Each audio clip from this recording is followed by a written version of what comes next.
皆さんこんにちは、みのりんです。今日はですね、じゃじゃん、もうブライス人形が本当に可愛くってもう一体買っちゃいました。ジュニームーンさんの公式サイトで購入してさっき届きましたので、まだ中は見ていません。せっかくなので皆さんと一緒に見ていきたいと思います。はい、ではいきます。じゃじゃん。はっ、めっちゃかわいい。やばい、かわいいかわいい。肌が透き通ってる。はい、で今回私が購入したのはこちら。今回はミディブライスのペブルケーキン&シュリンキングアリスちゃんを購入しました。じゃあ早速開けてみましょう。はい、アリスちゃんです。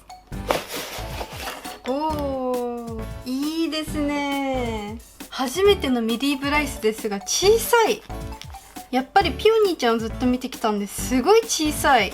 ピオニーちゃんと比べるとこんなにも違います。ミディブライスはミディブライスの良さがありますね。頑丈な作り、ブライス人形あるあるです。開けるだけに10分ぐらいかかります。はい、そしてこのカチューシャにソックス、なんか片方ない感じでも可愛いかもしれないです。お靴を履かせて、はい、完成です。かわいい。めっちゃかわいい。この子は最初からピアスがついてるんですね。ミディブライス初めてなのでこの小ささに感動しています。ミディブライスは後ろのここのネジを回すんですね。初めて知りました。で動かすとこんな感じです。やばい、生きてるみたい。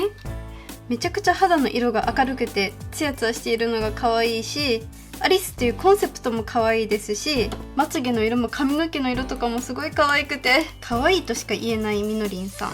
もうこの子は本当にこのまま何もしなくても可愛い子だと思いますので、あんまり何もしたくはないんですけども、今後この子をカスタムしていくとしたら、個人的にはこの子を妖精っぽく描いていきたいなと思っています。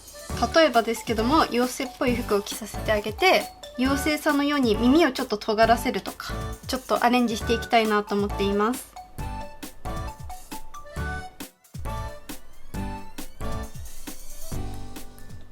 はい、そしてちなみにこちらも購入してみました。開けてみましょう。おー、なんかすごい思った以上にすごいもの買ってしまったかもしれないです。これはいろんな先っぽがある削る機械ですね。ドリルみたいな感じで穴を開けることもできますし、細かいパーツを削ったりすることができる機械なので、ブライス人形のお顔自体をちょっと削ってカスタムしていくことができるそうなので、今度挑戦していきたいと思います。あとはこういったものも買っていて、これダイソーで600円で売っています。ミニルーターなのでもっと使いやすいかもしれないです。いろいろな機械を使ってこれからもカスタムしていきたいなと思っているので、どういった機械が使いやすいか使いやすくないかとか、また研究していきたいと思います。はい、というわけでこちらが1人目のピオニーちゃんに2人目のアリスちゃんです。またね、いろいろとカスタムとかしていきたいと思うので、ぜひぜひ見てください。本日もご視聴いただきありがとうございます。それではまた次の動画でお会いしましょう。バイバーイ。